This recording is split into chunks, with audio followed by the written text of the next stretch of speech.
Over the last 100 years, tea has spread all over the world.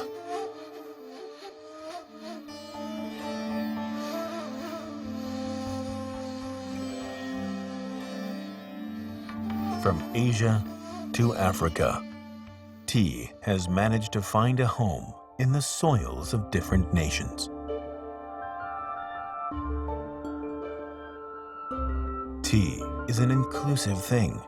In the hands of people from different countries, different ethnicities, and different backgrounds and cultures, tea has uncovered endless possibilities. Whether in its homeland or in a foreign land, tea brings people together.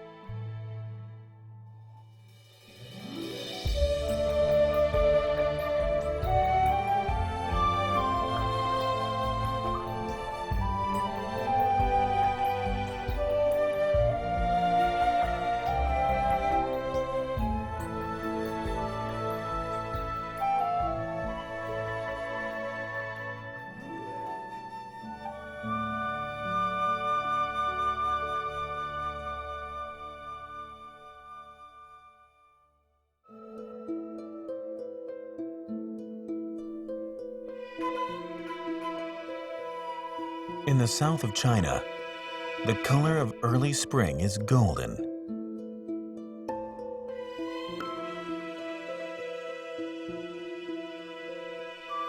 This is the color of sunshine.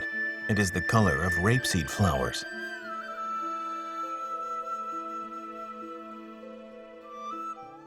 This is the season for sowing, the season for picking, the season for hope.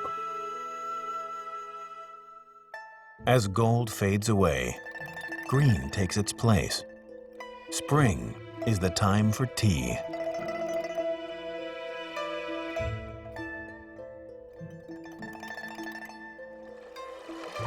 In China, Japan, India, and Kenya, from Asia to Africa, tea awakens in all the tea production countries.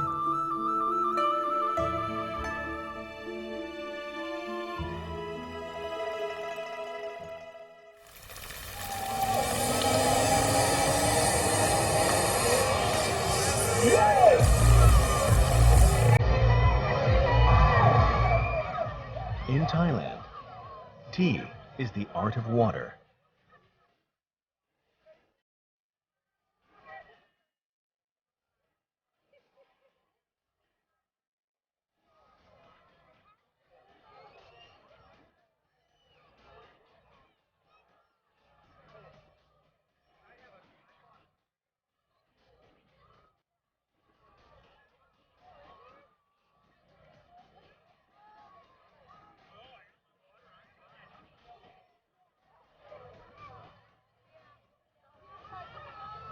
สวัสดีครับผมชื่อนิกทุกคนเรียกผมว่านักมายากลนิก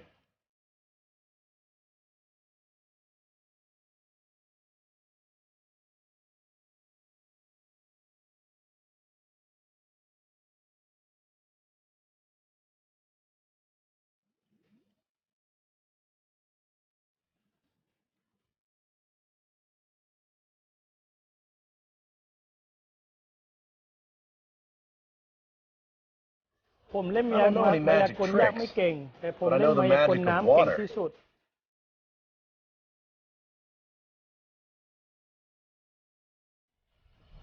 Nick is 30 years old this year. Every weekend, he sells pulled tea in Bangkok's Chatuchak market.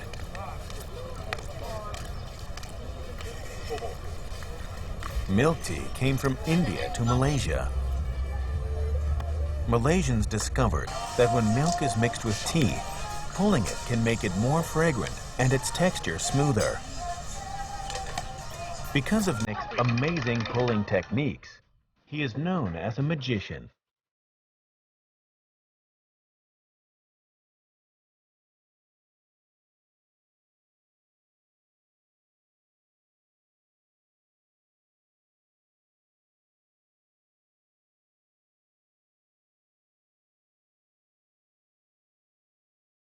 Pull tea is extremely popular in Southeast Asia. An expert tea puller there can even become an idol among young people. เมื่อก่อนผมชักได้1 กระป๋องแต่พยายามฝึกทำได้2 กระป๋องแล้วเดี๋ยวนี้ผมชินปิดตาก็ทำได้เหมือนกัน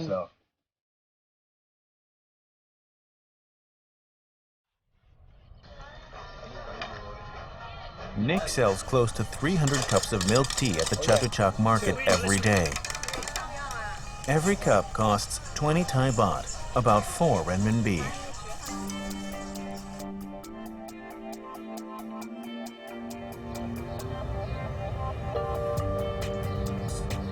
ผมชอบจตุจักรที่นี่มีคนมาจากทั่วโลกส่วนมากมาเที่ยวจตุจักรจะกินชาผมแล้วก็เดินเล่นทั่วจตุจักร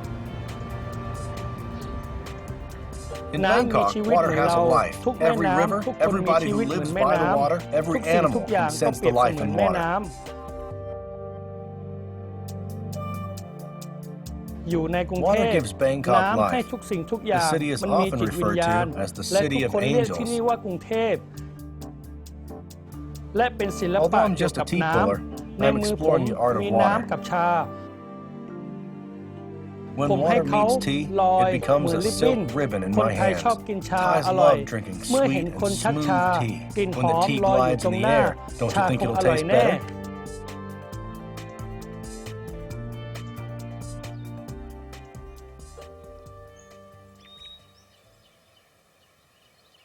Under the influence of China, Thai people started drinking tea very early on, but they only started growing tea much later. The tea plantations in Thailand are found mostly in the north. Santikiri is one of its most famous tea-producing regions.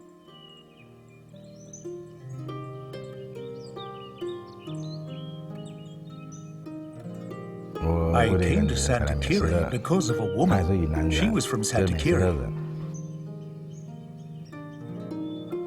Lu Rui Ming is a tea master from Taiwan. In 1990, he fell in love with a woman from Santikiri while on holiday in Bangkok. Since then, he has stayed in Thailand. I came here with her. When I arrived, the entire mountain was filled with tea plantations. In Taiwan, my hometown was like that too. So I felt this sense of closeness to this place. I started growing tea with her and we worked hard on it for 20 years.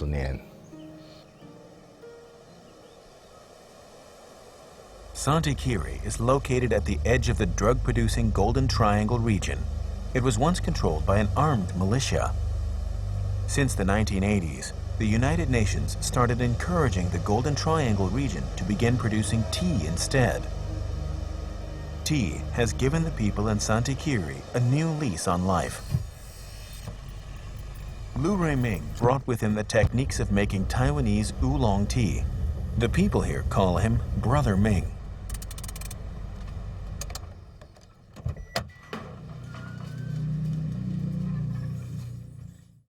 The rainy season is late this year. Brother Ming's tea factory can't begin work.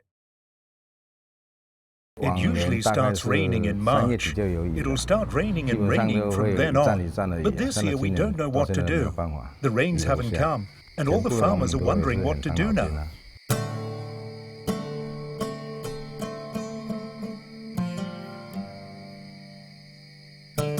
Santikiri's main industries are tea and tourism.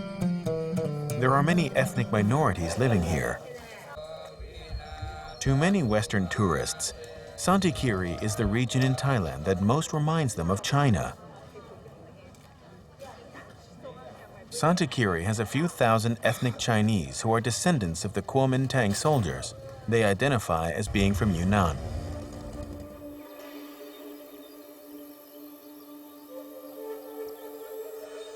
In 1949, some remnants of the Kuomintang troops originally stationed in Yunnan retreated to Burma. They couldn't return to their home country, and they were being attacked by the Burmese government, so they escaped through the tropical rainforest to Thailand.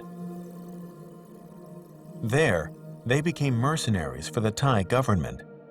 They fought on the side of the government during the Thai Civil War.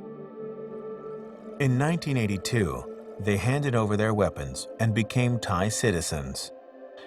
This put an end to 30 years of strife.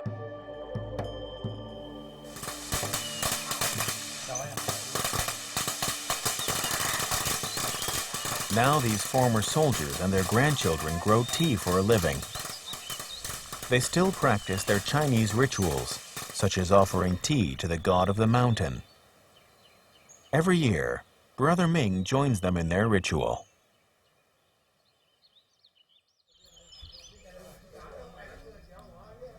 I, Lu Ming, came to Santa Kiri from Taiwan. Please bless me and let there be a good harvest this year. Please bless my family and bring them peace. They are Thai citizens now. They've handed over their weapons. In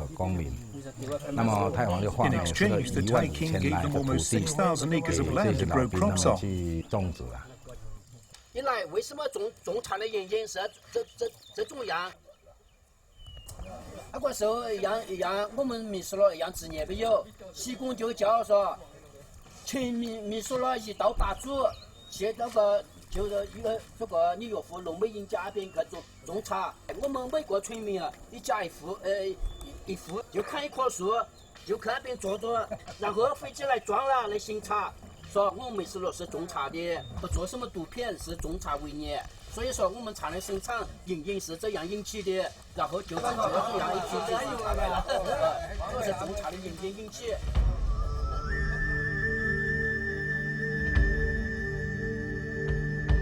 Taking advantage of the opportunity, the exiled Chinese started a new life here by growing tea.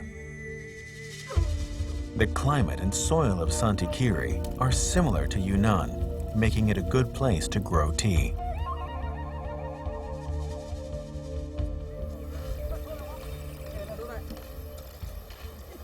It is now the end of March. The rains have still not come.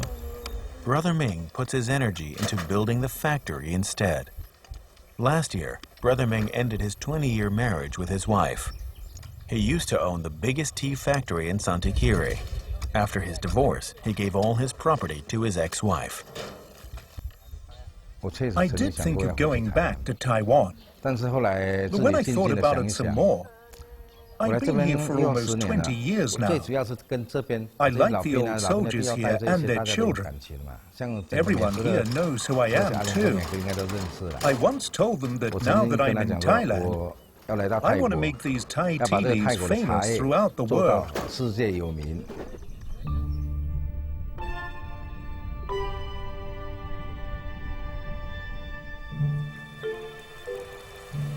At the end of April, it finally rains in Santa Kiri. The picking can finally begin in Brother Ming's tea plantation. The biggest population in the Santa Kiri region is the Akha people. This hill tribe has become great assistance to the Chinese tea growers of the region.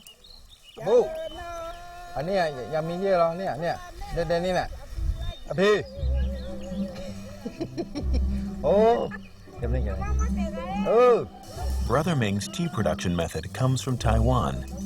The tea is called Oriental Beauty. The name Oriental Beauty was coined by the Queen of England. She has tasted this tea.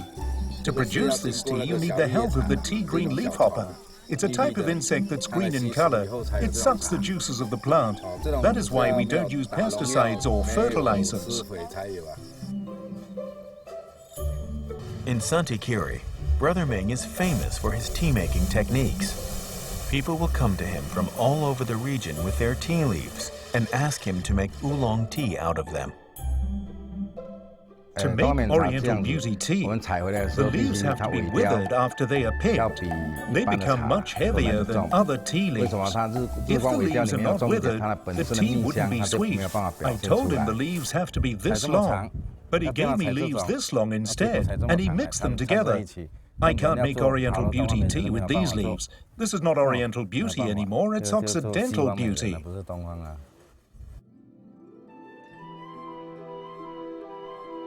"20 years ago, when Brother Ming was still learning how to make Oriental Beauty tea in Taiwan, he would read about the Santa Kiri soldiers in the newspapers. He never would have thought that he would one day become friends with them.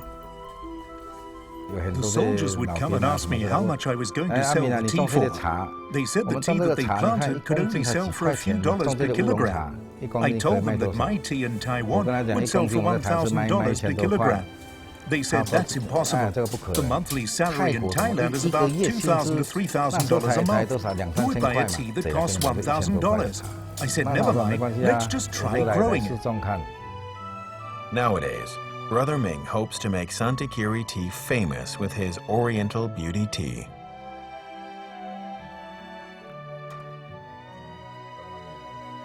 When you drink Oriental Beauty, it feels like you're having a conversation with a beautiful woman. It tastes really good. Brother Ming has found a new love. His current wife is also Thai. The two of us will build a family together. It is like starting from zero for the both of us. I came to Santikiri when I was 32 years old. I'm 53 years old now. I've been here for 20 years.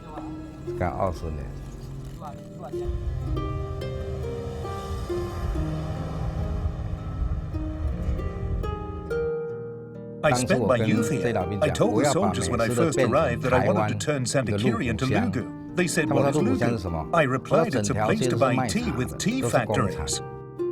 Today, that has come true. Thailand is just one of the new places in the world to start mass-producing tea. In the 19th century, the tea trade was very lucrative and largely dominated by China. This prompted Westerners to start developing other tea-producing regions elsewhere. The then English colony, India, became the top choice for that.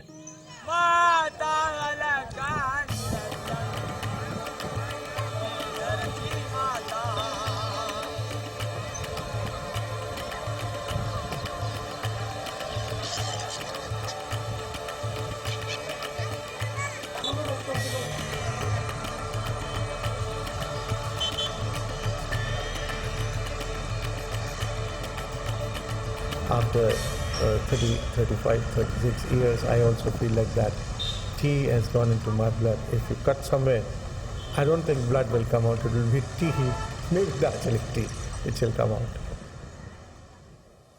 Lochan is an Indian tea merchant. He has tea plantations in the mountains of Darjeeling, where the famous Darjeeling tea is produced. There, the special climate and environment feels like it was created for the cultivation of tea.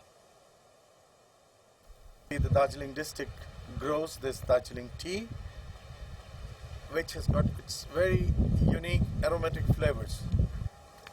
The Darjeeling black tea that made Lochan famous dates back to less than 200 years ago.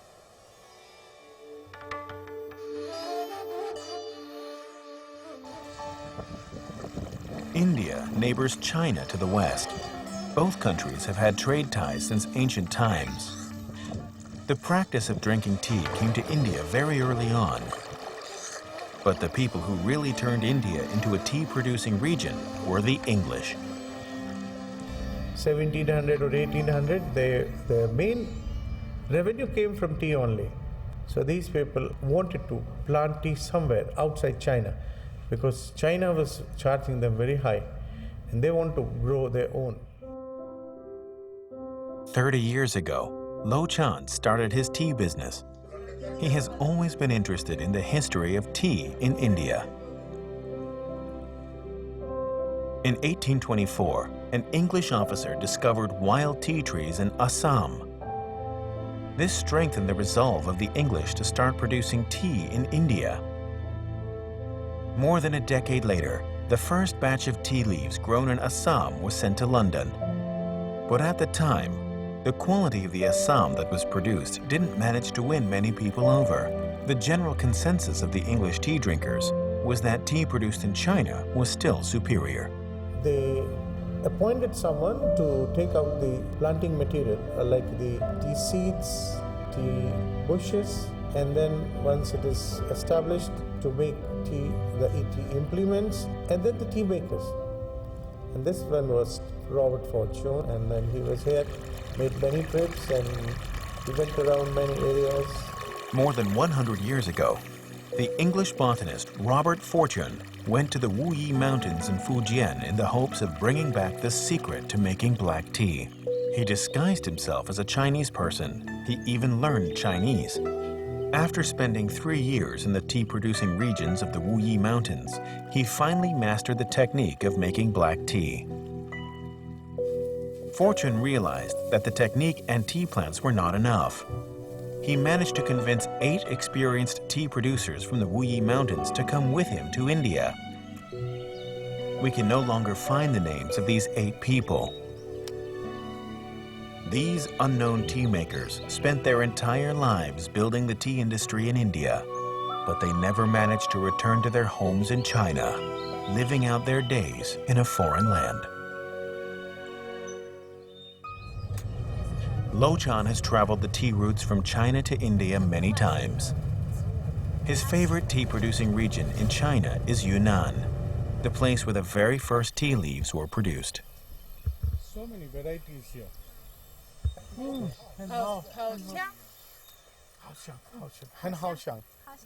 This is first time I've seen in my life a person going up the tree and plucking those. I'd never seen in my life. Lochan spends a few months each year in China, searching for inspiration. He hopes to build a greater connection between the 2 largest tea-producing countries in the world. Real old things. When the tea industry took off in India, the English controlled most of the country's tea plantations, but they did not control the Makebari tea estate. This estate was built by the Indians there. So I've written a poem about Makebari. I described its beauty. So I hope you'll enjoy it. Makebari. In the southern foothills of the Himalayas, there is a beautiful place.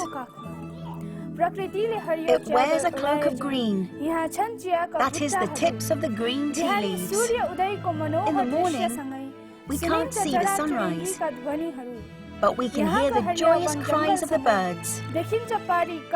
Here we can see the green forests and waterfalls, which nourish the Kurseong region. This place has a beauty all its own. It attracts people from all over. Makebari, my homeland. I love you. Thank you. The 13-year-old Pranthna idolizes the owner of the Makebari tea estate, Raja Banerjee. Banerjee's family used to be royalty in India. The locals affectionately call him Prince Banerjee. Now you've just entered a functioning heritage. This is the first tea factory ever built, Makebari, and it wasn't built by an English one. It was built by my great-grandfather.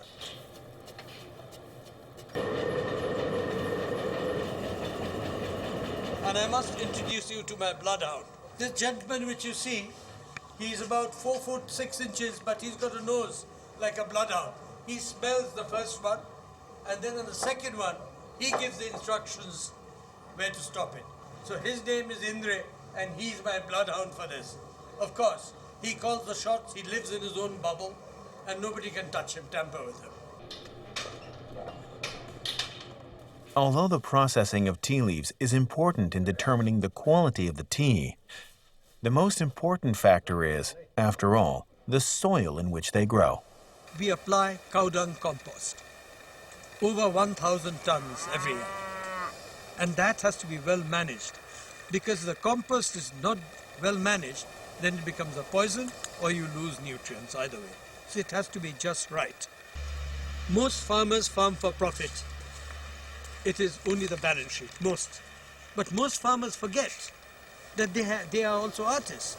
Their canvas is the soil, the earth. And if you can paint a wonderfully sustainable picture there, everybody can enjoy it like an original piece. Most Indian tea estate owners don't manage their estates personally. They mostly live in the big cities. Banerjee is an exception. Be where she is today.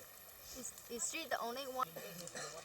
Indeed, you see now, the main focal point of her activity that binds the 7 villages into one community, which is called the Makebari community, and unites it is the tea.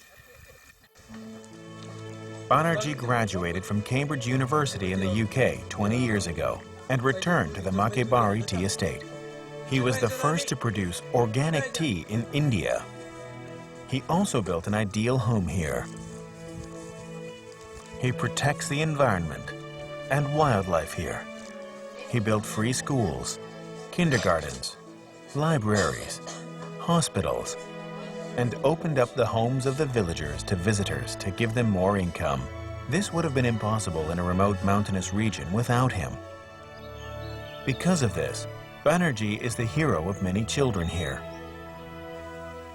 In 2002, the International Economic Council gave him the highest achievement award. To Banerjee, the greatest reward is in seeing the transformation of this village. Here, nobody locks their front doors. There are no strangers here, and everybody welcomes visitors with a sincere smile.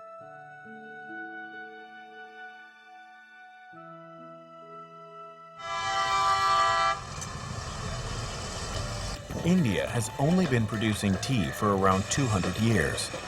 But at one point, it surpassed China to become the biggest tea exporter in the world.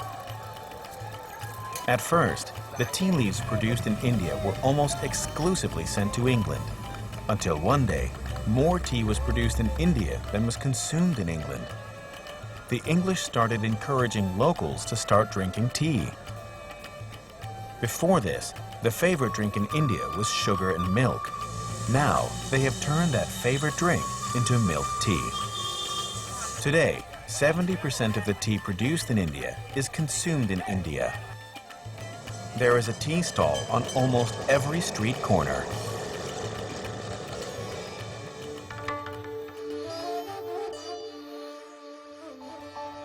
Like many of the traditional Indian people, Anatayami's day begins with a prayer. He runs a small tea stall in Calcutta. His customers begin coming in at the break of day, so Anatayami wakes up every single day before dawn to start selling tea on the street corner. I wake up at 4:30 every morning and start making tea by 5 o'clock.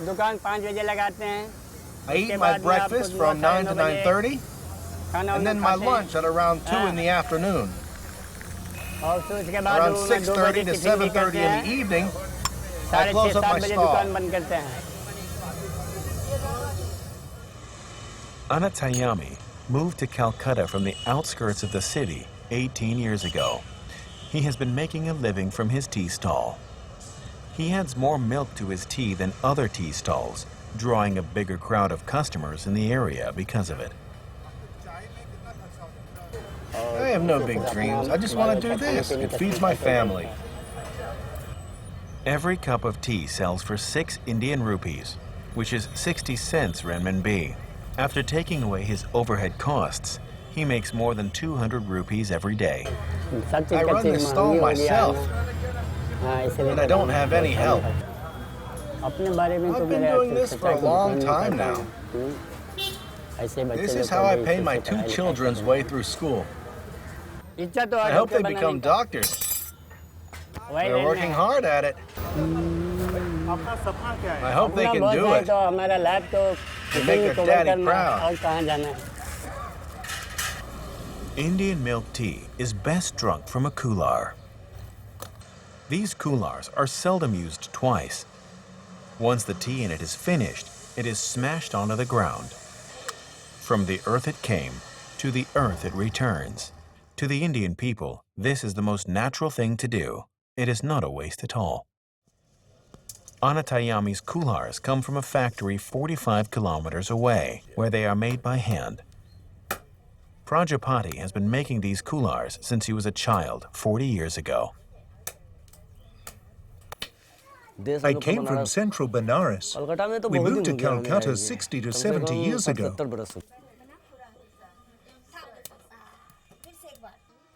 On an average day, I make at least 100 coolars. Making coolars is a difficult job. It requires a lot of training to master. Prajapati spends an entire day sitting down when he makes his coolars. He only finishes work late at night. Prajapati doesn't get much rest because there is always a continuous demand for his coolars. You know, to tell the truth, I'm very happy with life. I'm happy with the way things have worked out for me. I don't think I can find a better job than this. At the end of the 19th century, India became a major tea producer. The black tea industry in China that once dominated the world suffered a huge blow. Chinese tea was still produced by hand in those days. It could not compete with the mass-manufactured tea leaves from India. This gradually diminished the presence of Chinese black tea in the market. At this time, a new black tea from Ximen in Anhui province started to appear. This tea became known as Kimun tea. Its mysterious aroma won it a place in the high-grade black teas of the world. Today, Kimun tea is still one of the leading black teas.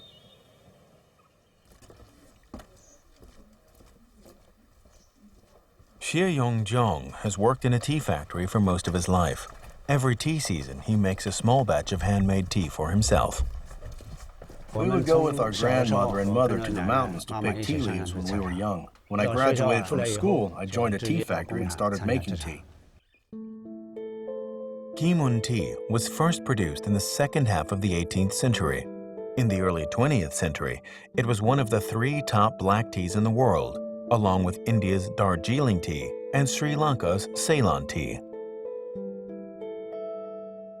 Westerners loved Kimun tea for its aroma.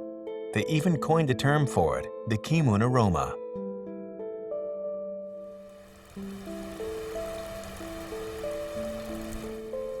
Rainy days aren't good for making tea. But Xie Yongzhong can't bear to let the leaves he picked this morning go to waste. The leaves have to be processed the day they're picked. They can't be left overnight. They lose their freshness over time. Tea leaves are very important to us in Ximen. We never let them go to waste. It takes half a day for fresh leaves to wither. On wet days like this, it can take even longer. After the leaves are withered, they need to be massaged. Some people joke that when Xie Yongzhong washes his hands, a good deal of tea comes out. The young leaves break under the repeated massaging. Xie Yongzhong has done this for so long that the green juice from the leaves have rubbed into the lines of his palms. After this is done, the leaves are placed on a bamboo basket. The green and red tea leaves oxidize in a few hours. They are then dried over a charcoal fire. This is when the Kimun aroma coalesces.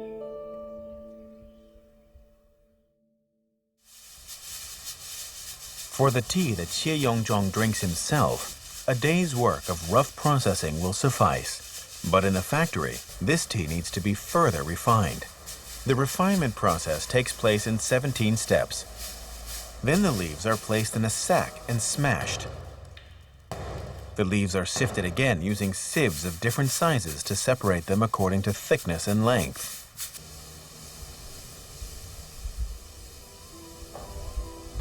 Xie Yongzhong believes that only by separating leaves of the same size can one make a more delicious tea.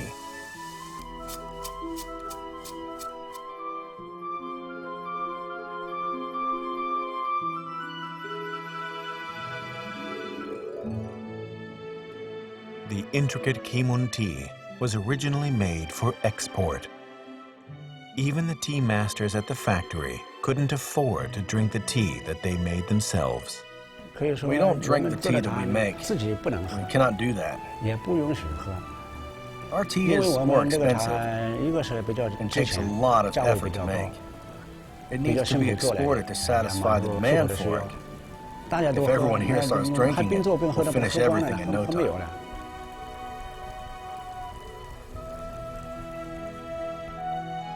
At the end of the 19th century, Kimun tea conquered the taste buds of the Europeans. Amidst fierce competition from other tea-producing regions, the Chinese tea masters managed to maintain their hold on the tea market.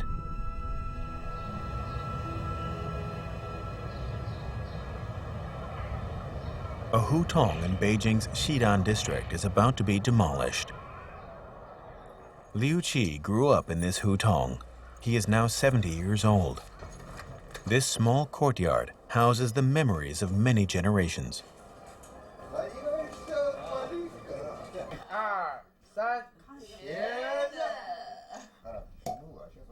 The Liu family is an international family. It has Chinese blood, Russian blood, and Georgian blood. The language of communication between the family is Russian.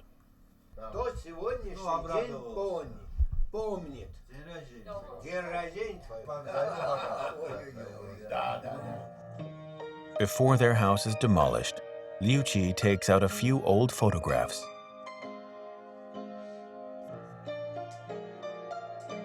The family's mixed heritage came from his great-grandfather, Liu Junzhou. I think it was around 1893. A Russian merchant named Popov invited my great-grandfather over to Georgia to start cultivating tea there. So my great-grandfather took some tea producers, tea seeds, and some tea buds with him. At that time, Georgia was still under the Russian Empire. Before Liu Junzhou went there, Russia had already tried cultivating tea many times, but they had always failed. Liu Junzhou arrived in Georgia in 1893. He later became the head of the Russian royal tea estate. He was even conferred a medal by the Tsar, making him the only foreigner to receive this honor in the history of the Russian Empire.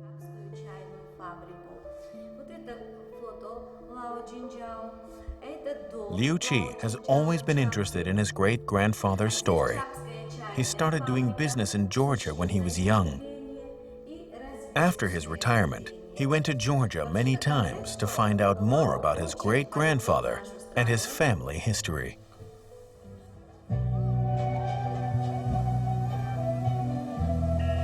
Georgia is located in the Caucasus region of Eurasia. After the dissolution of the Soviet Union in 1991, Georgia became an independent country. Before the Soviet Union, it used to be part of the Russian Empire. Very few people know that this was once an important tea-producing region. 80% of the tea consumed in the Soviet Union came from Georgia.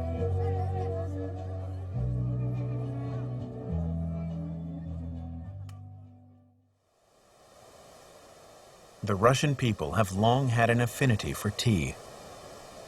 The tea road passing through Siberia from China to Russia spanned thousands of kilometers.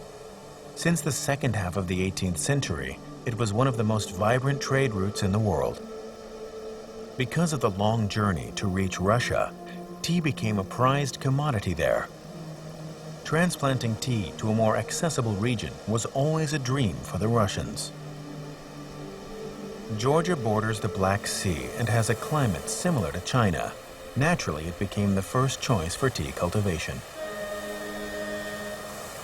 Batumi is an important port in the Black Sea. It was here that Liu Junzhou disembarked. It was here that he came on land. At that time, it would have taken him more than 3 months to get here. They would have had to stop at every port to refuel and replenish their water. They used steamships in the past. It must have been a really difficult journey for him.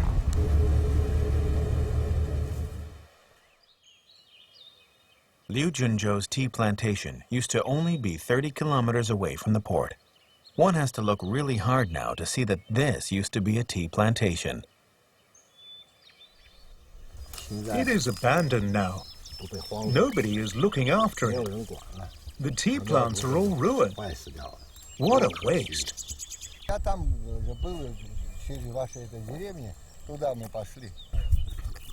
But Liu Qi didn't come on this trip to reminisce.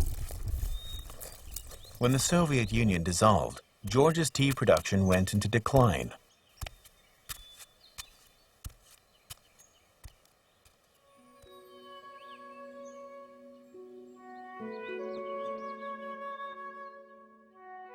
Back then, Liu Junzhou's tea used to be known as Liu tea. The Georgian government approached Liu Qi to rejuvenate its tea industry. But the technique has now long been lost.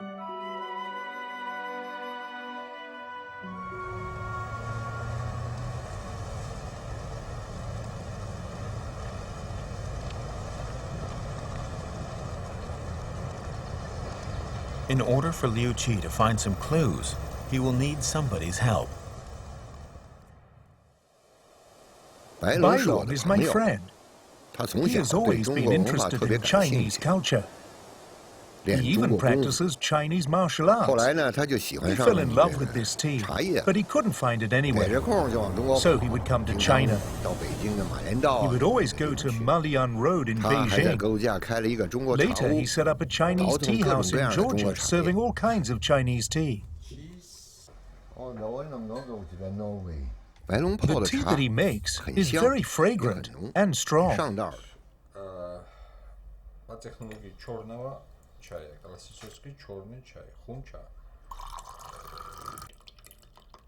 I asked him, what did Liu tea taste like? He said he doesn't know either. So many years have passed. Very few people remember the taste of Liu tea now. So I told him to take me to a tea producer who could answer my questions.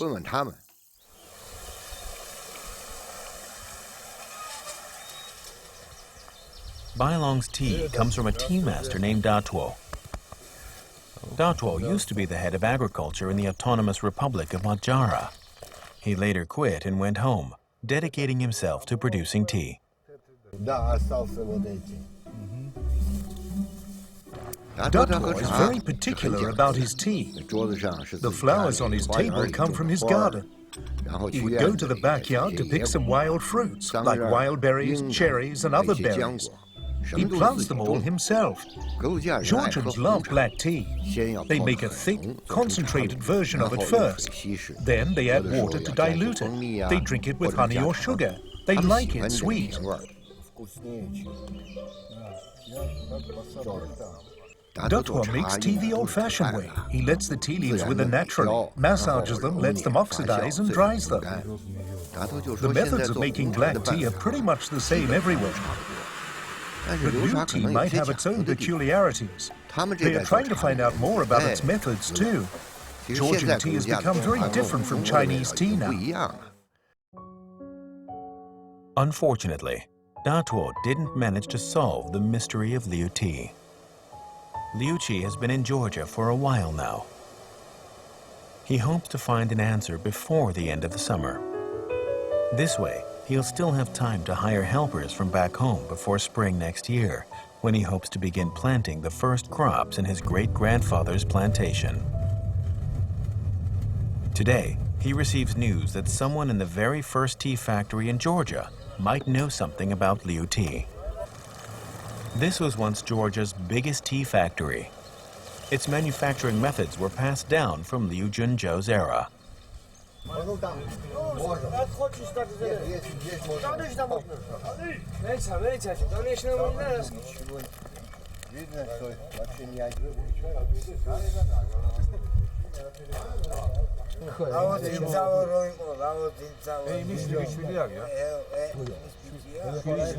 He has been working here for 42 years. He's a tea worker. So can you tell me which kind of tea he makes? Black tea? Is there any sample? Вообще последние годы вообще не делали, да, это черный чай или красный чай, как у вас. Индийский, такой сорт тоже был. This tea leaf expert told me that Liu tea's techniques were the same as those used to make Kimun tea. The tea seeds that Liu Junzhou brought were from the south of China. The processing methods used in Georgia now are modified from those that were used to make Liu tea. Liu Qi is unable to verify how true this statement is. But he finally has a clue to the manufacturing methods of Liu tea. He decides to investigate further when he returns to China. No matter what, he needs to rebuild his great-grandfather's tea plantation using his own methods. My great-grandfather worked in Georgia for over 30 years. He spent the best years of his life there. Many tea producers who came with him stayed behind. I have a dream. I want to bring new tea back into existence.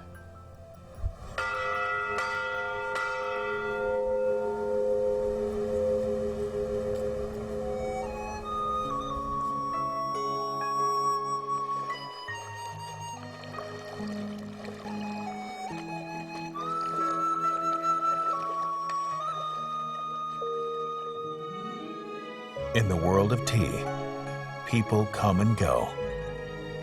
Some people find their place in life. Some of them find redemption in their souls. Some people discover the poetry in life. Some rediscover their connection to their forefathers. Most of them see tea as a means of survival and a way of life. The delicate aroma of tea makes us stay or draws us to places further away.